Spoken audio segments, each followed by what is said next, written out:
दोस्तों, हाल ही में हाइपरक्विड्स ने नाम जाप पर एक ऐसी बात कही जिसने सबको सोचने पर मजबूर कर दिया कि नाम जाप केवल रटा मारना नहीं बल्कि अपने कर्मों को सुधारना है। लेकिन दोस्तों, इसमें एक गहरा सवाल छुपा है कि जिस नाम जाप की बात हम कर रहे हैं वो नाम जाप आखिर है क्या? क्या हम किसी शब्द के पीछे भाग रहे हैं या किसी शक्ति के पीछे? और सबसे बड़ी बात, हमें किसका नाम जाप करना चाहिए?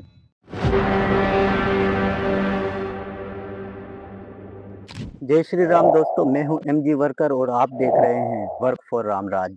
दोस्तों, सिर्फ हाइपरक्विड्स ही नहीं बल्कि प्रेमानंद जी महाराज जैसे संत भी नाम जाप की महिमा गाते हैं। वो कहते हैं कि नाम जाप से मोक्ष तक मिल सकता है। पर लेकिन दोस्तों, यहाँ पर एक कंट्रोडिक्शन पैदा होता है कि अगर नाम जाप इतना पावरफुल है तो हम लोगों में से इतने लोग नाम जप कर रहे हैं, फिर भी दुख और परेशानी उनकी खत्म क्यों नहीं हो रही? आखिर क्या वजह है कि हमारा जाप फल नहीं दे रहा?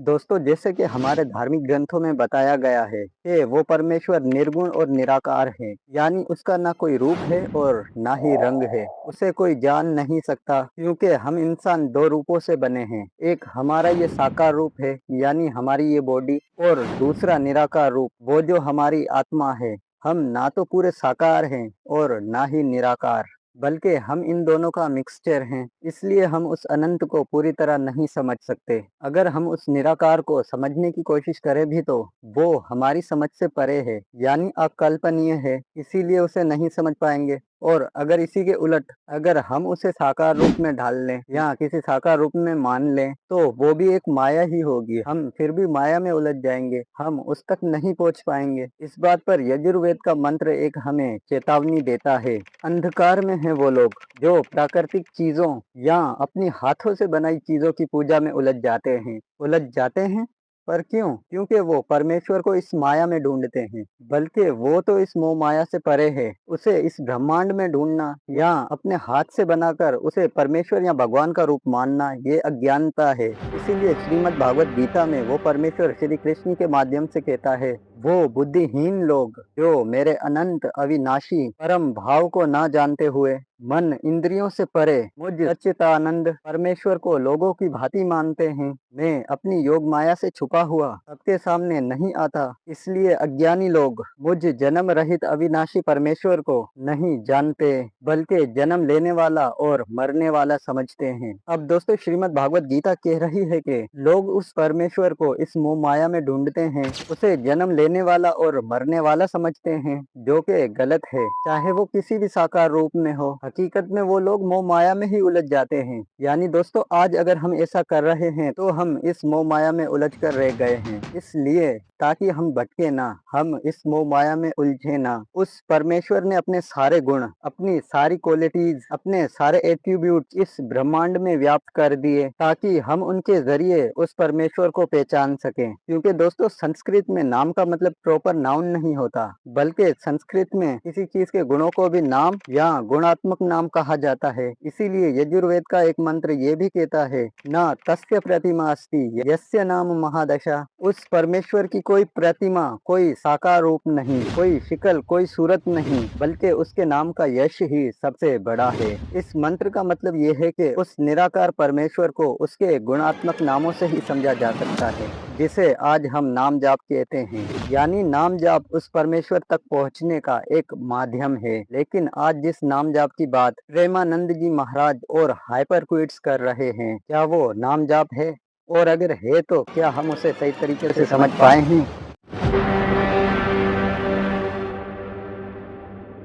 दोस्तों, नाम जाप खाली किसी का नाम लेना नहीं है, बल्कि ये उस परमेश्वर के गुणात्मक नाम हैं जिन्हें समझना होता है, उन पर ध्यान लगाना पड़ता है। इसे ही ऋग्वेद में इस प्रकार कहा गया है, ज्ञानी लोग उस परमेश्वर को इंद्र, मित्र, वरुण और अग्नि कहते हैं। वो पालन करता गुरुत्मान सत्य में अकेला ही है। लेकिन ज्ञानी यानी तत्व दृष्टि रखने वाले लोग उस पर ध्यान लगाकर उसके गुणात्मक नामों से उसे पुकारते हैं। वो उसी परमेश्वर को अग्नि, यम, मात, ऋषवा भी कहते हैं।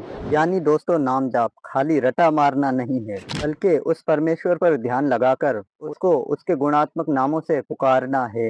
ये आज जो 1-1 करोड़ नाम जाप की काउंटिंग होती है, वो सिर्फ एक रटा है। इसका कोई फायदा नहीं होता, ना इस भौतिक क्षेत्र में और ना ही आध्यात्मिक क्षेत्र में। बल्कि असली फायदा तो तब होता है जब हम ध्यान लगाकर जाप करते हैं, जिससे फिर इस भौतिक जीवन के साथ साथ हमारी आत्मा भी शुद्ध होती है। मान लीजिए एग्जाम्पल के तौर पर, उस परमेश्वर के बहुत से गुणों में से एक गुण ब्रह्मा भी है। यहाँ ब्रह्मा का अर्थ वो नहीं जो हम टीवी में देखते हैं, 4 मुख और 4 हाथों वाले, बल्कि ये उस परमेश्वर की क्वालिटी है, रचयिता यानी रचना करने वाला। अब अगर हम इस गुण पर ध्यान दें तो हम समझेंगे कि उसने ये ब्रह्मांड कैसे बनाया और उस परमेश्वर का इस ब्रह्मांड को बनाने के पीछे उद्देश्य क्या था। जब हम इस तत्व को समझते हुए उसके इस गुण को जपते हैं, तब हमारे अंदर भी क्रिएटिव रचना करने की शक्ति उत्पन्न होती है, जिसका मकसद सिर्फ मानव कल्याण होता है। लेकिन इसी के उलट आज का नाम जप क्या है? इसमें सिर्फ अपनी कामना है, सिर्फ मेरा भला हो, बाकी सबको नुकसान हो तो हो जाए। दोस्तों, सत्य ये है कि ये नाम जाप नहीं है, ये सिर्फ रट्टा मारना है और कुछ भी नहीं। इससे इस भौतिक जीवन में भी कल्याण नहीं होगा और ना ही आध्यात्मिक क्षेत्र में कल्याण होगा। तो अब सवाल ये उठता है कि जब रट्टा मारना सही नाम जप नहीं है, तो सही नाम जप कैसे करें? आइए जानते हैं।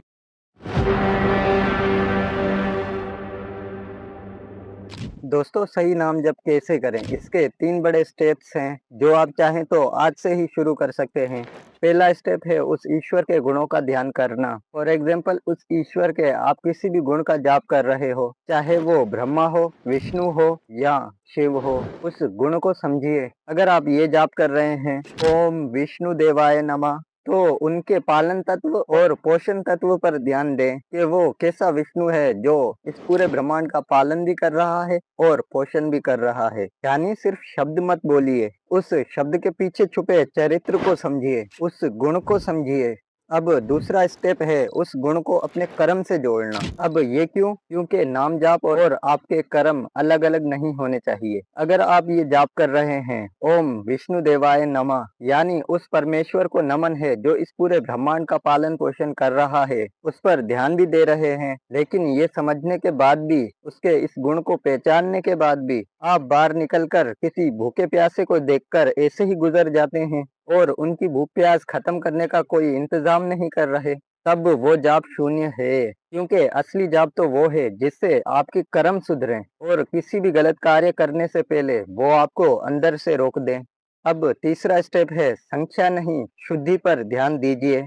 1 करोड़ बार बिना मन के नाम जपने से बेहतर है कि आप दिन में सिर्फ एक बार पूरी चेतना के साथ उस परमेश्वर के गुण पर ध्यान दीजिए। क्योंकि याद रखिए, वो परमेश्वर कोई गिनती नहीं कर रहा, बल्कि वो अंतर्यामी है जो आपके मन के भाव देख रहा है। अब ये 3 स्टेप्स हैं। जब आप इस तरीके से जाप करेंगे, तब आपकी अंतरात्मा शुद्ध होगी और आपका हर कर्म एक साधना हो जाएगा।